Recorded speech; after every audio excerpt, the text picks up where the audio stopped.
Hi guys, welcome to the show. My name is Seb Ostrovich, aka the Voice of the People, and this is the Weightlifting House podcast.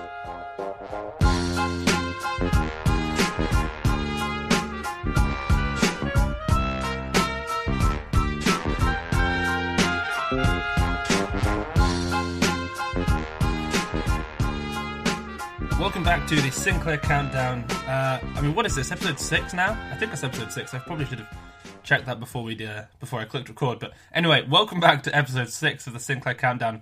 We're really getting now into kind of the nitty-gritty, the best lifters of all time. Every single week we're seeing lifters that are a little bit more famous, have lifted a little bit more, and have altogether influenced the sport a little bit more than the athletes from the previous week. Now, before we get started, I have a huge piece of announcement to mention. I'm sure some of you who listen to my other shows already know this, but I don't care. It's my podcast. I'm going to talk about it. Barbells. The house barbell, the first weightlifting house barbells are ready for pre-order. They've been manufactured. They're currently being shipped. So at the moment, as a thank you, I guess, or as some way of just recuperating the money that I spent in designing these bars and getting them ready, they are available now for pre-order at a 10% discount, which means that male bars in the USA are going to be $445. In euros, what is that? I should know this off the top of my head. It's 363 euros. A women's bar in the USA is $419 and 313 euros. I do have people shipping in the USA and in Europe, so you're not going to have to worry about spending like crazy amounts on shipping, as that often is one of the worries when you're buying things like a barbell. So don't worry, if you live in the USA, you can still get a bar because I have distributors in the USA and likewise in Europe. So if you're interested in one of those, they are 210,000 PSI, which is phenomenal. They are 10 needle bearings, 5 per sleeve, which is the highest standard you can get in a barbell.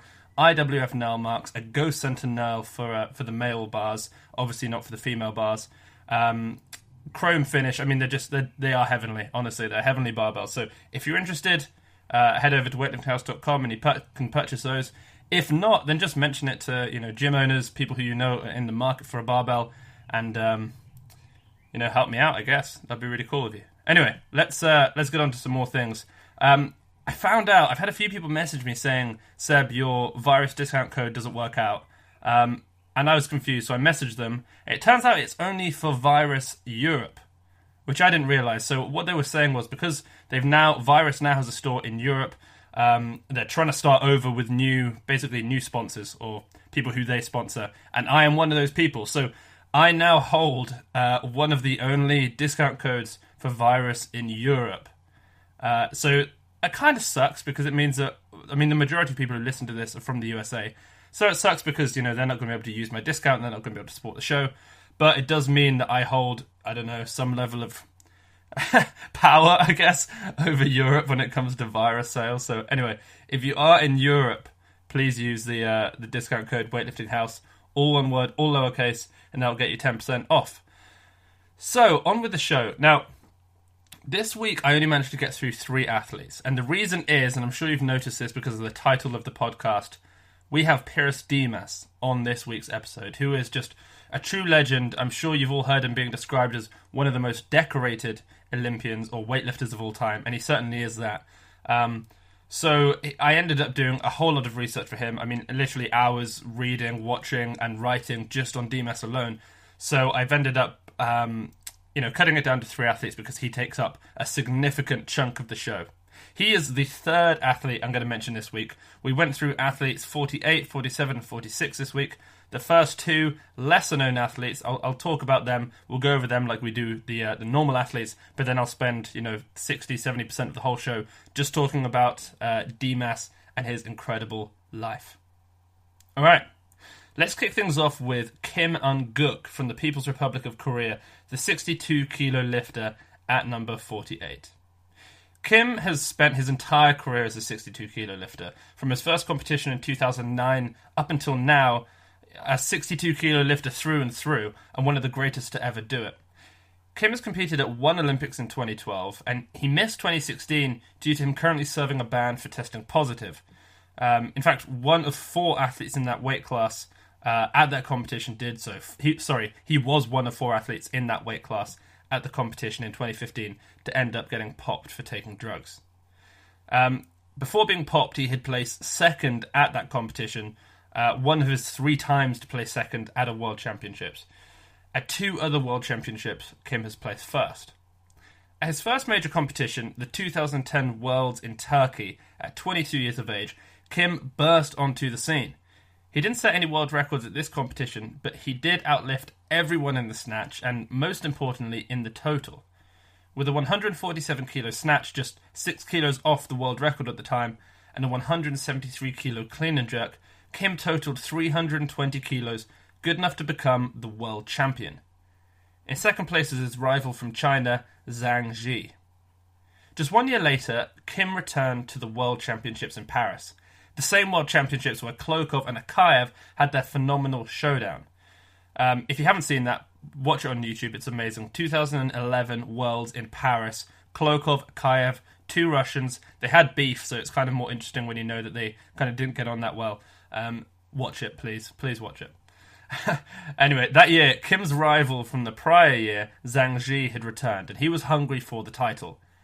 But in the snatch, Kim excelled. He snatched a career best of 150 kilos, 5 kilos above Zhang Ji, who only made 145, missing 147 on his third. But, as has been made crystal clear on this show, snatch for show, jerk for dough, and it is the jerk that wins championships. It generally is, for those of you who've been around the sport long enough will know this, the person who takes and makes the final clean and jerk in a competition is 90% likely the person who ends up winning the entire competition. And that's the reason why, people like Ilya, people like Rostami even to some extent, will sit back and just wait. They'll give themselves the opportunity to take that third attempt clean and jerk and just put on whatever needs to go on the bar to make the win. So generally, snatch for show, jerk for dough. Now, despite Kim's 5 kilo lead heading into the clean and jerk, he ended up losing in the total by 1 kilo, only making 170 kilos compared with Zhang Ji's 176. The 2012 Games was the perfect platform to Kim to regain his title as the best 62 kilo lifter in the world, this time as an Olympic champion. Kim lifted phenomenally, equaling the world record in the snatch with 153 kilos, which was owned at that point by China's Shi Ziyong, who's now a 69 kilo lifter. This 53 was, however, a new Olympic record for Kim. With a 13 kilo lead above second place finisher Oscar Figueroa, the 2016 Olympic champion, and also a startling 13 kilos lead above rival Zhang Ji, who only made his opener. In the clean and jerk, already with a huge lead, Kim managed to hit 174 kilos for a new world record in the total. Zhang also hit 174. Zhang then attempted 178, which would have been enough for silver in the total, but was unable to make it on his second and third attempts.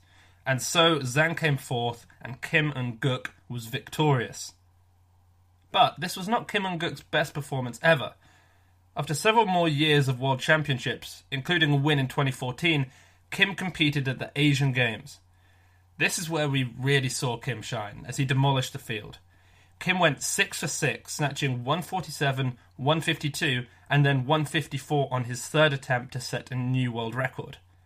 In the clean and jerk, Kim similarly made all his lifts, with 170, 174, and 178 to set more world records, this time in the total, his first with the 174, and his second with the 178. During his career, Kim single-handedly moved the total world record from 326 all the way up to 332 kilos. A 6 kilo improvement. This is a Herculean feat. At such a high level to move the world record, the standard by which all future 62s will be measured, by 6 kilos, is phenomenal. And this total of 332 kilos, weighing only 61.8, gave him a Sinclair of 473.8, placing him at number 39 on the all-time most impressive lifts. Now, before we move on, I've just realised, as I'm looking at my notes, that at the start of the podcast I said this was 38 through to 36. Clearly it's not. It's actually 39 through 37. So please just forgive me for that little blunder. Next on the list, at number 38, we have a lifter who I feel ashamed to admit I knew practically zero about before researching, and in all honesty, there is very little to learn about him. He is in the 90 kilo class, he is Bulgarian, he never competed at the Olympics, he never competed at the World Championships, he never set a world record, he actually never even won an international meet. Now, if any of you know who I'm talking about, I will be impressed. Serious weightlifting respect to you. I am talking about Rumen Teodosiev. I'd love to be able to tell you about Rumen's upbringing and childhood, but I am unable to. I couldn't find anything, almost anything at all, on his life. I am, however, able to talk about his 4 European Championships that he attended from 85 to 89. Unfortunately for him, Rumen was thrown in at the deep end, up against the phenomenal Viktor Solodov, a man who will probably not be mentioned again until the last episode of the Sinclair Countdown.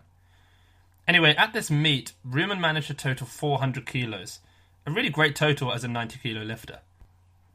He snatched 177.5 kilos and clean and jerked 222.5. If you want to try and compare that to today's standards, I guess we kind of have to see him as a heavy 85 or a light 94. Or I suppose an 85 in training, as I'm sure many of the top 85s weigh around 89 in the off-season. So anyway, this 177.5 is 8.5 kilos under the snatch world record from Rybakov, but the clean and jerk is 2.5 kilos over Rostami's 85 kilo record. This 400 kilo total is 4 kilos over the 85 kilo world record total that Rostami set at Rio in 2016. So it's pretty good. He did weigh more, 89.5 kilos, 4.5 kilos more than Rostami weighed, but still a very impressive total. At this competition, Viktor Solodov, however, snatched 180 and clean and jerked 222.5, just enough to win over Rumen by 2.5 kilos. But 2 years later, at his third Europeans, he really let loose, and this is where Rumen put on a show worthy of the Sinclair Countdown. Rumen had improved on his snatch this year, making 180 kilos, 2.5 kilos more than he made at the 85 Europeans 2 years prior, and 7.5 kilos more than the year before. Even so, it still wasn't enough to win the snatch. 2 other lifters, Viktor Tregubov and Anatoly Kropati, both from the Soviet Union, both snatched 185 kilos. But on the clean and jerk, Rumen was able to pull apart from Trebregov, who only managed 220 kilos. At this point in Kropati's career, however, there was no beating him, and so despite Rumen's amazing performance, he would end up taking the silver. And so, along with his 180 kilo snatch, he made a 230 kilo clean and jerk. Now, a 230 kilo clean and jerk at 90 kilos is incredible. It's sensational. It's 3 kilos under the 94 kilo world record, and 10 kilos more than 85 kilo world record. Definitely a more impressive lift than either of them. This performance of 180-230 and a 410 total at 90 kilos in body weight is the only thing that's prevented Rumen Teodosiev's career from fading away over the last 30 years since it ended. This 410 kilo total gave him a Sinclair of 474.29 and a position at number 38 on the all-time Sinclair list. Next on the list, this is kind of the moment a lot of you guys I'm sure have been waiting for this episode. At number 37, we have a lifter who needs no introduction, but to some extent I am going to give him one. A lifter from Greece who almost embodies Greek mythology, so Herculean was his strength. Pyrros Dimas is well known for being one of the most decorated weightlifters of all time. And probably for many of you it comes as a shock that Dimas' best performance only puts him at number 37. But weightlifting really is measured by medals. There are no medals for Sinclair, only how many times you are beaten by no one. And for Dimas, he was rarely beaten. One of the very few weightlifters to ever win 3 Olympics Games, and the only one to medal in 4. Dimas also competed at 4 World Championships, winning 3 of them, and setting in his career 11 world records. 5 in the snatch, 3 in the clean and jerk, and 3 in the total. The amount of information on Dimas is extensive and really could be stretched out into several hour-long films.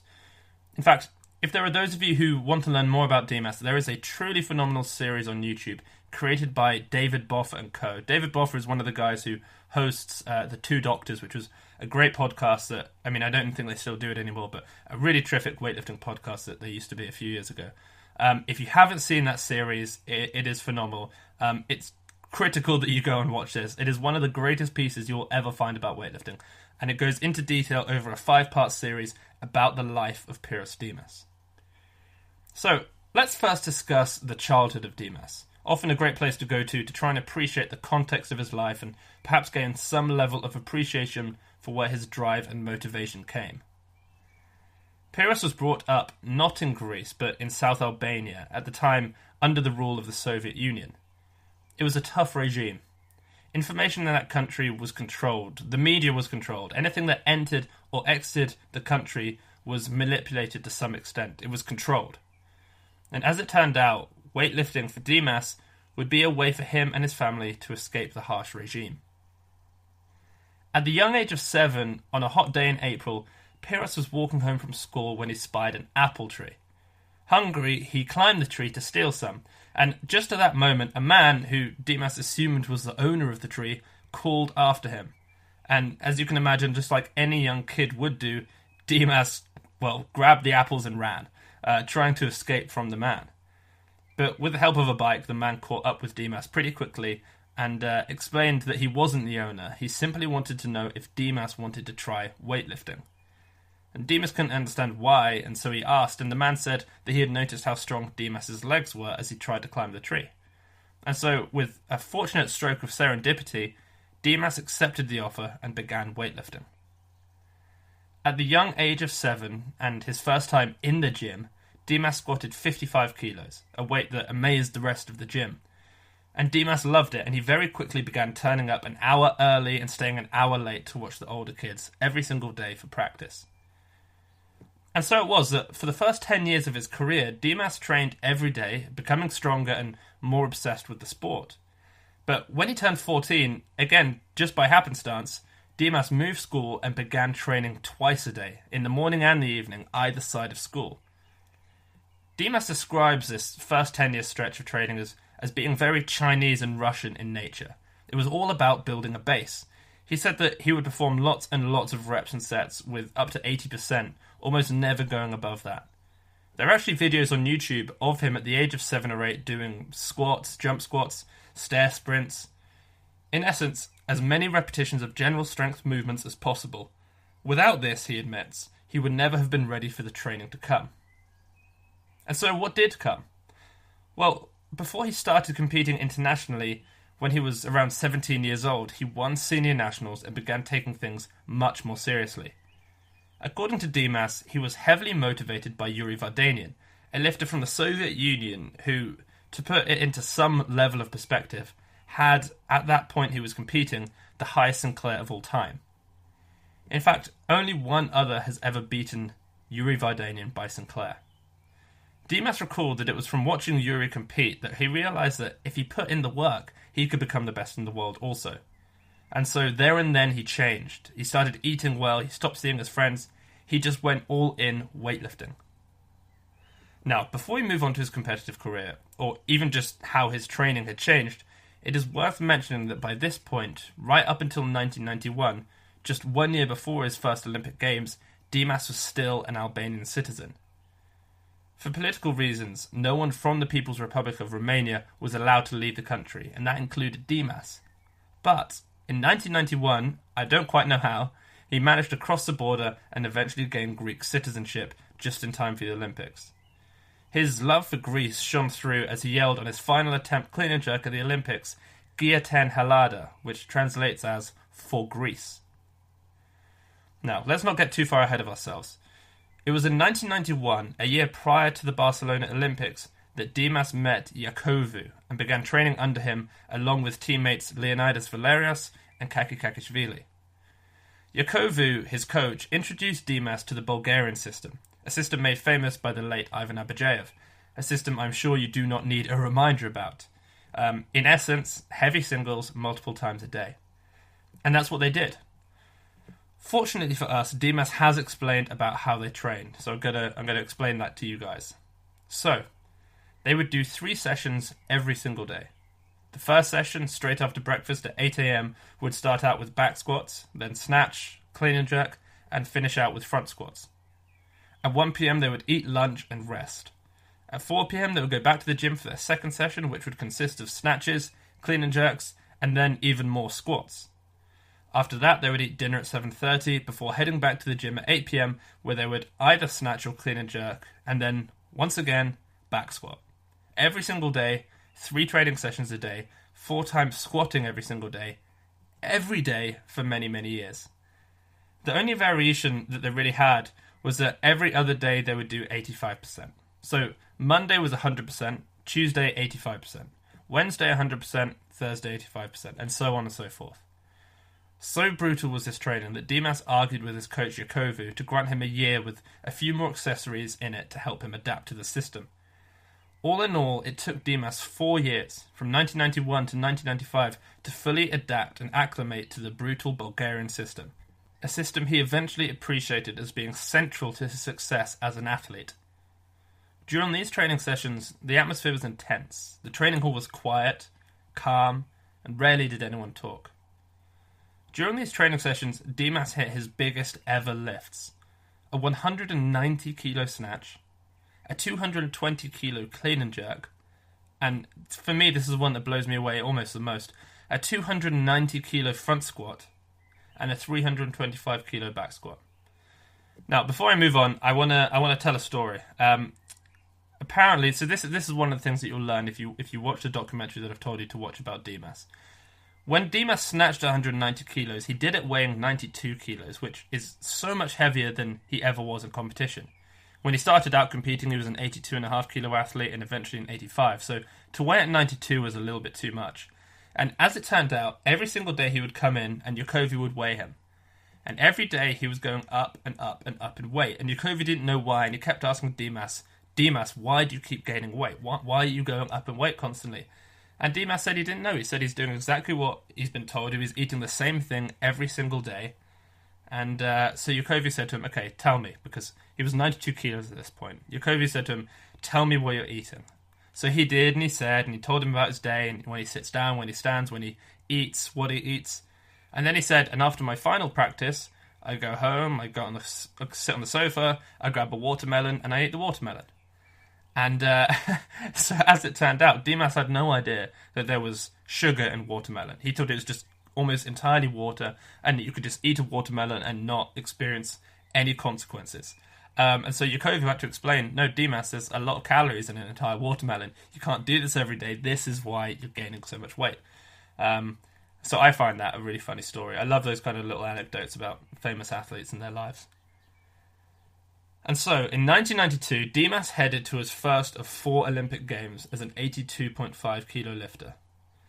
Dimas, having made 165 kilos in the snatch a few months prior, opened at 162.5 kilos, knowing that 167 would actually probably be enough to win. And after making 162.5 on his first, he missed 167 on his second, but made it on his third attempt, good enough, like he predicted, for first place after the snatch. And then, after a 202.5 kilo clean and jerk and a 370 kilo total, Dimas won his first ever Olympic gold. As simply as that. Actually tying on total, but winning on body weight. 21 years old, 1 Olympics down, 3 to go. Now, earlier I mentioned that Dimas has said that it took him 4 years to acclimate to the Bulgarian regime, and that it wasn't until 1995 that he really felt the benefits of it. Well, with bigger numbers under his belt and 2 world championships now won, it was at the 1995 Europeans in Warsaw that Dimas started breaking world records and engraving himself into the history books. At these Europeans, Dimas broke the snatch world record twice, lifting 176 and 177.5 as an 83 kilo lifter, and clean and jerked a new world record of 211 kilos, making a couple of world record totals as well, the highest at 387.5 kilos. This total and these numbers need some context. So, the winning snatch at the Rio Olympics in the 85 kilo class, the most impressive class at the competition, weighing 2.5 kilos more, the winning snatch was 179 kilos by Rostami, only 1.5 kilos more than Dimas hit, weighing 2.5 kilos less. Later that year, Dimas would continue his run of dominance, clean and jerking 212.5 kilos for a further world record. And so, heading into his second Olympics in 1996, Dimas was really peaking. He was at his strongest, and this is where he hit his best ever total. In Atlanta, Dimas opened very strongly in his first portion of the competition, snatching yet another world record, this time at 180 kilos. 180 kilos is a weight that has not been hit in modern-day competition in the heavier 85 class for over 5 years now. This heroic lift gave him a 10-kilo lead over the rest, notably over Mark Huster of Germany. In the clean and jerk, Dimas did what Dimas does best, and he broke another world record, this time clean and jerking 213 kilos, setting a new world record in the total at 392.5 kilos. Of course, he was actually only credited with 212.5, not 213. Such were the rules of attempting new world records in those days. Moments later, Mark Huster would actually further the world record in the clean and jerk. Not enough to get close to Dimas in the total, however, but that is a detail that people tend to leave out because it makes Dimas sound a lot better if it ends with him making the world record. Dimas' performance was extraordinary. His 392.5 kilo total as an 83 kilo lifter is sensational. 12.5 kilos over the current 77 kilo total and 3.5 kilos under the current 85 kilo total. This total at a body weight of 82.06 kilos gave Dimas a Sinclair of 474.6. Now, whilst it could be fitting to leave it there, Dimas is a 2-time Olympic champion by this point, a 2-time world champion, and a 9-time world record holder. But that is not enough, and it would be criminal if we didn't finish the story of Pyrros Dimas, the legend of Pyrros Dimas. During the next quad, Dimas competed at the World Championships 2 more times, winning once and taking silver once, and in 1999 he was able to further the snatch world record again, this time to 180.5 kilos. And so, going into the Sydney Olympics in 2000, Dimas was once again the favourite to win. But at this competition he terrified the audience, he terrified his coach, his teammates and his country. The only person he didn't terrify, the only person that really counts, was himself. And so after missing his first 2 attempts in the snatch at 175 kilos, coming dangerously close to bombing out, one of them from timing out and not actually lifting the bar in time, Dimas finally made the lift on his 3rd attempt, pulling a classic Dimas, looking left and then right, an expression of annoyance and aggression at his 2 wasted attempts. That left Dimas in 3rd place in the snatch, 2.5 kilos behind Mark Huster and 5 kilos behind Georgi Asanidze, who snatched 180 kilos. Now, a quick fact before we move on in this competition. Georgi Asanidze is now the coach of Lasha Talakadze, the Georgian world record holder. Anyway, with a lot of room to be made up, the clean and jerks began. Dimas had to open heavy. He was already 5 kilos behind the lead and 2.5 kilos behind Mark Huster. And he did. He opened at 210 kilos. Asanidze, who was leading at that point, also made 210 kilos, but was unable to make 215 kilos on his 2nd and 3rd attempts. Mark Huster, 2.5 kilos behind Asanidze in the snatch, went up 2.5 kilos and made 212.5, equaling him on the total, but winning on body weight. But then Dimas, lighter than all of them, 5 kilos behind Asanidze and 2.5 behind Huster, needed 215 kilos to draw on the total, but win on body weight. And so he cleaned 215 kilos, a weight he described felt like it weighed 500 kilos. But he recalled that he had clean and jerked this weight many, many times in training, and so he knew that if he did what he had done all of those many times, he would be victorious. And that is exactly what he did. He made the 215 kilos, winning his 3rd Olympic gold medal and joining the ranks of those like Kaki and Naeem. It is easy to become an Olympic champion, Dimas remarked, but it is difficult to sustain that level. Jumping forward a further 4 years, the 2004 Olympics happened to land in Athens, the capital of Greece, his home city. In the years and months leading up to the Games, now at 33 years of age, Dimas had many injuries under his belt and was by weightlifting standards definitely getting old. His numbers had decreased somewhat by that point, but what a great way to go out, in front of his home crowd, in front of his home country, a country that had supported him for years, a country that had saved him from the tough Albanian regime. As Dimas warmed up to compete in the back room, his wrist began to hurt. It was so bad, actually, that they had to bump up his opener in order to buy some more time for the doctor to check it out.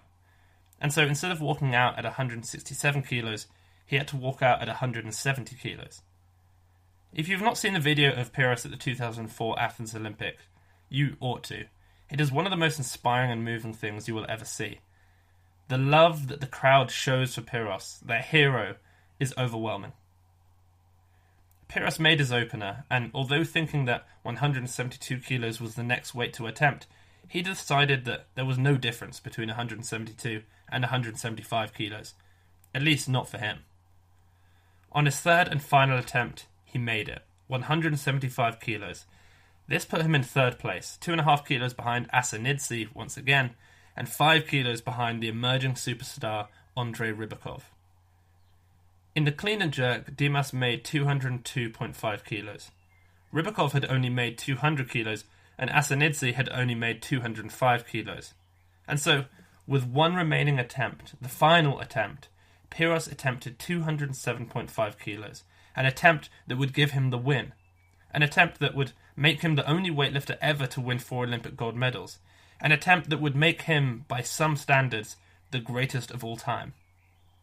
But, like so many figures from Greek mythology, half man, half god, things don't always work out like that. Icarus flew too close to the sun, Achilles was shot by an arrow, and Dimas, for the first time in his career, was unable to conquer the world on an Olympic stage. The events that followed this lift are, in my eyes, some of the greatest moments in Olympic history. Dimas, upon missing his 207.5 kilo lift, removed his shoes and placed them on the side of the platform, a sign that he had retired. Competing in front of his country was, according to him, greater than any gold medal he had ever won. And as he jumped up onto the podium to receive the bronze medal, the entire crowd of Greeks stood up and roared, celebrating and honouring the career of Pyrros Dimas. For 12 minutes, the entire medal ceremony was held up as the crowd chanted. In those 12 minutes, it became clear just how much Dimas meant to Greece. He was a national hero, and the cheers from the crowd brought tears to Dimas' eyes, who had sacrificed so much in return for the country that took him in. And there we must conclude this week's episode of the Sinclair Countdown. I will link in the show notes episode 1 of the Pyrros Dimas documentary that I cannot recommend highly enough, along with the video of the standing ovation that Pyrros received. Now, 2 things. One, do me a favour and mention the new weightlifting house bars to anyone you know who is in the market. 10 needle bearings, the highest you can get in a bar, 210,000 psi, some of the highest quality steel, IWF nail markings, a seriously high caliber bar, and right now during the pre-order stage they are 10% off. So you can pick up a men's bar for $445, which is €363, and a women's bar for $419, which is €313. I have shipping coming from the USA and the UK, so shipping costs are absolutely nothing to fear. Now, before you guys leave, a friend of mine, Dan, who is doing more and more for the sport of weightlifting, has brought out a book called Weightlifting for Beginners from his new company, Powerful Ideas Press, a publishing company aiming to publish books about his weightlifting, educational, historical things about weightlifting. Anyway, I don't receive anything from saying this. I just wanted to do what a good person does and recommend his friend's work. So I just wanted to let you guys know that this book is very well researched. And I am actually mentioned in the book twice, which is a really nice ego stroke. Anyway, Dan and I are working on a few cool projects at the moment. So if any of you guys are interested in this or know anyone who might be interested in this, the book, once again, is called Weightlifting for Beginners. Thoroughly well researched, thoroughly well put together. Then send them over to Powerful Ideas Press. The book is in physical form as well as, I assume, in ebook form. So whichever floats your boat is whichever one you can get. Guys, thanks once again for tuning in. I really hope you guys enjoyed this episode. A lot of time and effort goes into it, but I really do think it's worth it just for what it's able to give to the weightlifting community. It's great fun for me as well. I learned so much from doing these episodes, and I'm looking forward to doing the next sort of 10 or however many more there's going to be before we run out of athletes. All the best to you all. It's time for me now to head to the gym and go heavy. I will catch you all again on Monday. Bye.